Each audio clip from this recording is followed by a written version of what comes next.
안녕하세요. 프랜차이즈 이용하시면서 이것도 꼭 본사에서 사야 되나? 이런 생각 한 번쯤 해보셨죠? 오늘 저희가 좀 깊이 파헤쳐볼 잔료는요. 바로 한국공정거래위원회의 가맹 분야 필수 품목 바로 알기 문답집입니다. 가맹 사업에서 이 필수 품목, 이게 아주 뜨거운 감자인데 그 핵심을 한번 제대로 짚어보겠습니다. 네, 안녕하세요. 이 자료가 가맹본부가 점주님들한테 특정 물품 구매를 좀 강요하는 문제 있잖아요. 소위 말하는 필수 품목 관행. 그 문제점이랑 또 최근에 제도가 어떻게 개선됐는지 그런 내용들을 담고 있습니다. 아마 가맹사업 하시거나 준비 중이신 여러분께는 정말 꼭 필요한 정보가 될 겁니다. 좋습니다. 그럼 이게 도대체 필수 품목이라는 게 뭐고, 왜 이렇게 논란이 많은 건지, 그리고 또 앞으로 어떻게 바뀔지 한번 속 시원하게 알아보죠. 우선 필수 품목 법률 용어는 아니라고 들었는데요. 네, 맞습니다. 이게 법에 딱 정해진 용어는 아니고요. 그냥 업계에서 흔히 쓰는 말입니다. 가맹본부가 브랜드 통일성 아니면 상품 품질 유지 이런 걸 내세워서요. 가맹점주한테 꼭 자기네나 아니면 자기들이 지정한 업체의 물건만 쓰도록 하는 거, 그걸 의미하죠. 원래 근데 이런 구매 광제는 안 되는 거 아닌가요? 약간 좀 뭐랄까 갑질 같은 느낌도 드는데요. 원칙적으로는 그렇죠. 불공정 거래 행위라서 금지되는 게 맞습니다. 하지만 이제 예외가 있어요.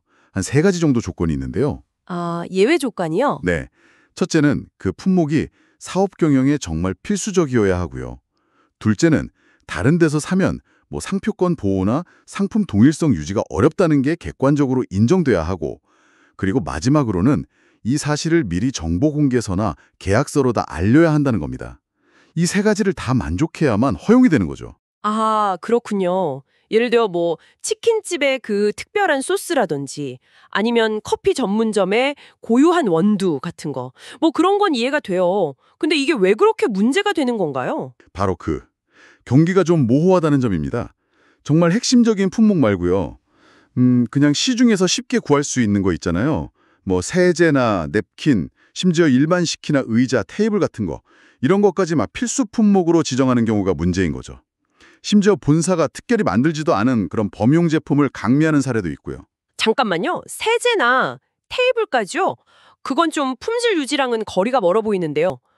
그럼 이걸 이용해서 본사가 이익을 챙긴다는 거군요. 그렇습니다. 자료에 나온 사례들을 보면 정말 좀 심각해요.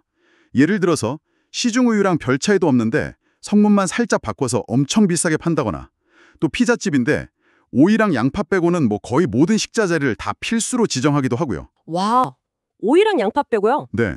그리고 제과점에서는 그냥 일반 오븐이나 냉장고를 시중가보다 훨씬 비싸게 강매하고, 또 어떤 패스트푸드점은 원재료 값은 내렸는데도 가맹점 공급가는 오히려 올리는 그런 식입니다. 야, 정말 상식 밖의 일들이 많았네요.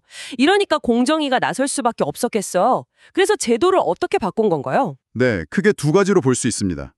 첫째는요, 이제 가맹계약서의 필수 품목에 그 세부 목록 있잖아요. 그리고 가격은 또 어떻게 정하는지, 만약에 가격을 바꾸거나 할 때는 또 어떻게 협의할 건지, 이런 걸 아주 구체적으로 적어야 합니다. 투명성을 높이는 거죠. 계약서에 다 명시하도록. 네. 그리고 둘째, 이게 더 중요할 수 있는데, 가맹본부가 필수 품목 관련 조건을 점주한테 불리하게 바꾸려고 하면요, 반드시 사전에 협의를 해야 한다는 겁니다. 그냥 일방적으로 통보하는 게 아니고요. 이건 올해 12월 5일부터 시행될 예정입니다. 협의 의무화. 말은 참 좋은데요. 근데 실제 현장에서는 사실 본사랑 점주 간의 힘의 차이가 크잖아요. 이게 과연 얼마나 효과가 있을지 그건 좀 지켜봐야 하는 거 아닐까요? 물론 그 점이 중요합니다. 아주 중요한 지적인데요. 하지만 이 법적인 근거가 생긴다는 것 자체가 사실 큰 변화거든요.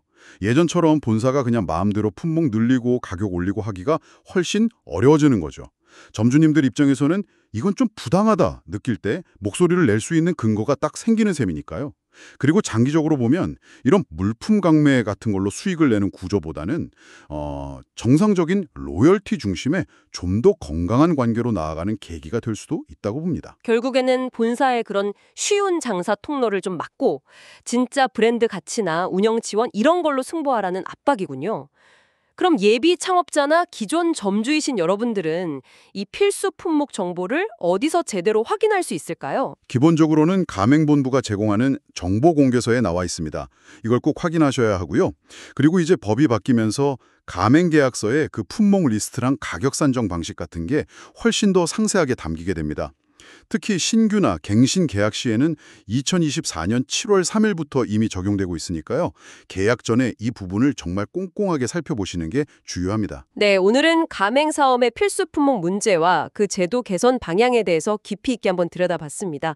핵심은 결국 계약의 투명성을 높이고 일방적인 변경 대신에 협의를 의무화했다는 거네요. 맞습니다. 정보를 더 많이 공개하고 좀 불합리했던 관행들을 개선해서요.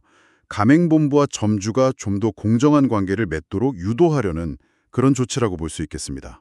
오늘 이렇게 이야기를 나눠보니까요. 법이나 제도가 바뀌는 건 분명 중요한데 과연 이것만으로 충분할까 하는 생각도 좀 듭니다. 여러분도 한번 생각해 보시면 좋겠습니다.